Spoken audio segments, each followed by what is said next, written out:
Begitu Rasulullah. kita sampai ke nisan Rasulullah, Rasulullah begini. Begini ya. Apanya itu?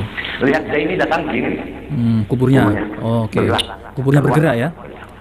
Disiplin, aku disiplin. Ziarah ke Madinah, maka dicium oleh Nabi Muhammad lututku.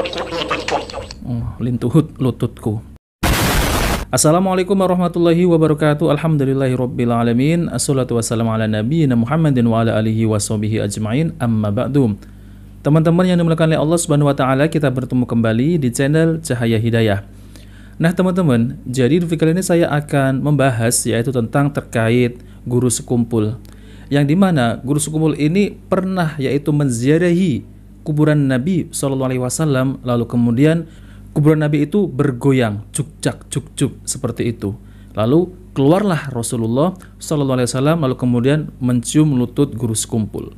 Namun anehnya, kenapa banyak kaum muslimin ini percaya dengan ucapan cerita dari guru sekumpul? Jadi kalau kita lihat setelah Rasulullah SAW itu wafat, para sahabat Nabi seperti sahabat Abu Bakar, sahabat Umar, sahabat Utsman, sahabat Ali, dan bahkan yaitu istri Rasulullah SAW seperti Ibunda Aisyah dan cucu Rasulullah Hasan dan Husain, mereka tidak pernah didatangi oleh Rasulullah SAW. Padahal mereka ini adalah orang yang paling dekat dengan Rasulullah SAW. Apalagi Ibunda Aisyah, istri yang paling dicintai oleh Rasulullah SAW. Namun apa teman-teman? Tidak ada satupun mereka ini didatangi oleh Rasulullah. Jadi nggak ada riwayat yaitu Ibunda Aisyah ini melihat Nabi keluar dari kubur, itu nggak ada. Nah, maka dari itu kita sebagai kaum muslimin ini jangan percaya dengan yaitu cerita-cerita dusta semacam ini, yang pada akhirnya itu adalah cerita khurafat, yaitu cerita yang tidak benar. Nah, oke teman-teman, jadi seperti apa videonya, mari kita simak. Kebetulan yang jadi muzawwirnya cucunya sendiri namanya Muhammad. Yang Muhammad inilah yang membawa Al-Fakir. Kebetulan dia dapat waktu untuk jaga kubahnya Rasulullah malam Jumat. Nah, kita di bawah Muhammad masuk. Begitu dibukakan pintu kubur Rasulullah, kita masuk. Yang pertama itu dindingnya hijau. Dibuka dinding hijau, kuning. Buka dinding kuning, putih. Bukan yang putih, nisan Rasulullah. Nisan Rasulullah. Begitu kita sampai ke nisan Rasulullah, Rasulullah begini. Begini ya. Apanya itu? Lihat saya ini datang begini. Kuburnya. Kuburnya. Oh, oke. Bergerak. Kuburnya bergerak ya. Kita Keluarlah cium, beliau. kita peluk. Nabi SAW keasikan berselawat, keasikan bermaulidan, keasikan membaca hadis, ingat lawan Nabi, membaca fikih, ingat lawan Nabi, baca Quran, ingat lawan Nabi. Semua angkanya membaca menuju kepada Allah Sayyidina Muhammad. Banyak. Akhirnya akhirnya istigraf. Karam lawan Nabi. Karam Lawan Nabi. Orang kalau sudah asik karam. Kadang keingatan Nabi lawan Nabi juga keingatan. Julia lawan Nabi. Asyik lawan Nabi. Cocok aja pas ziarah ke Madinah. Guru sekumpul. Disiplin, aku disiplin. Ziarah ke Madinah, maka dicium oleh Nabi Muhammad lututku. Oh, lintuhut lututku. Nah, seperti itu ya teman-teman. Jadi kisah-kisah semacam ini itu pasti nanti akan turun-temurun ke generasi. Maka dari itu, saya sampaikan cerita-cerita semacam ini jangan dipercaya lagi. Dan saya juga tidak menghinakan guru sekumpul. Namun saya mengajak kaum muslimin untuk jangan percaya kisah tersebut ini. Karena cerita-cerita semacam ini tidak pernah kita jumpai yaitu di kalangan para sahabat Nabi SAW. Apalagi cucu Rasulullah, cucu yang sangat dicintai, Hasan dan Husain. Tapi ini, orang di zaman sekarang ini, kenapa kok ya berani-beraninya mereka itu berkata demikian? Apa tujuannya? Apakah tujuannya untuk agar yaitu menarik pengikut yang lebih banyak, ataupun agar ya dikira waliullah?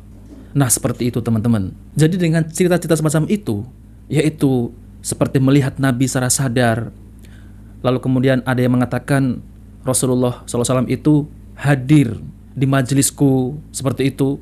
Jadi nama Rasulullah SAW itu ya dijadikan untuk menarik pengikut sebanyak-banyaknya, atau agar dikira seorang wali. ya, oh ini wali ini ya bisa bertemu dengan Rasulullah Shallallahu Alaihi Wasallam seperti itu.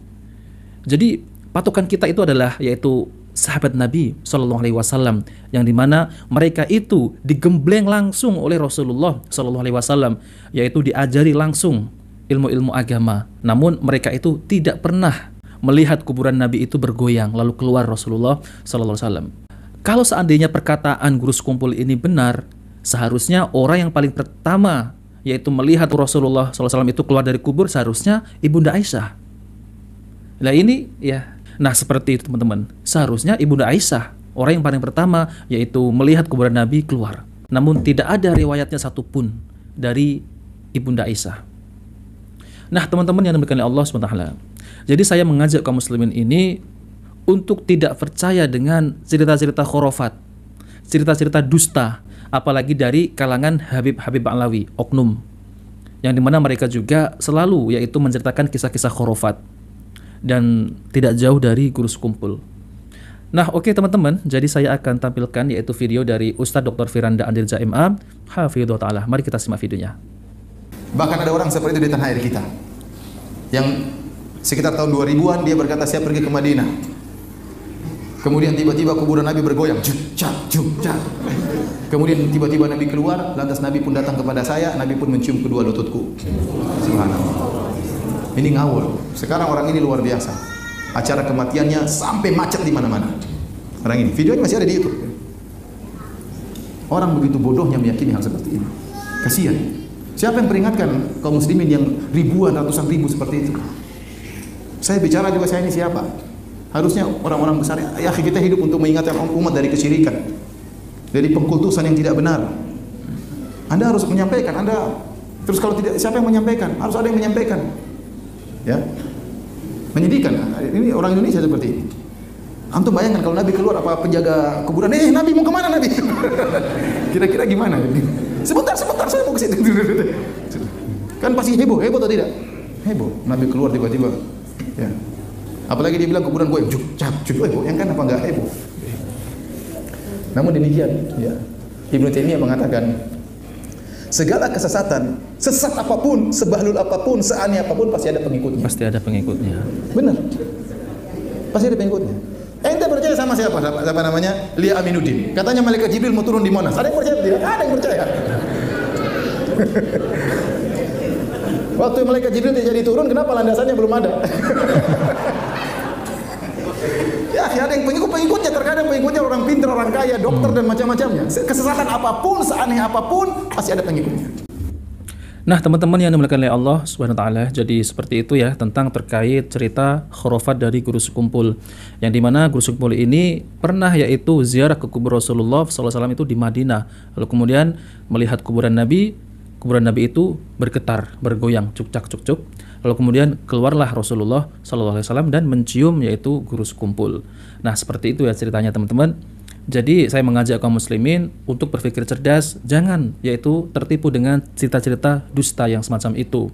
Jadi kita itu beragama yaitu mengikuti generasi salafus soleh, yaitu generasi para sahabat, tabi'in, tabi'un tabi'in, dan 4 imam mazhab. Jadi kita tidak akan tersesat kalau kita mengikuti mereka ini. Karena mereka itu tidak bercerita-cerita khurafat. Coba kita cari ya, adakah 4 imam mazhab itu mengisahkan hal demikian? Enggak ada. Mereka itu mengajarkan Al-Quran dan hadis Nabi SAW. Nah, oke teman-teman, jika video ini bermanfaat, jangan lupa like dan subscribe di channel Cahaya Hidayah. Wabillahi taufiq wal hidayah. Wassalamualaikum warahmatullahi wabarakatuh.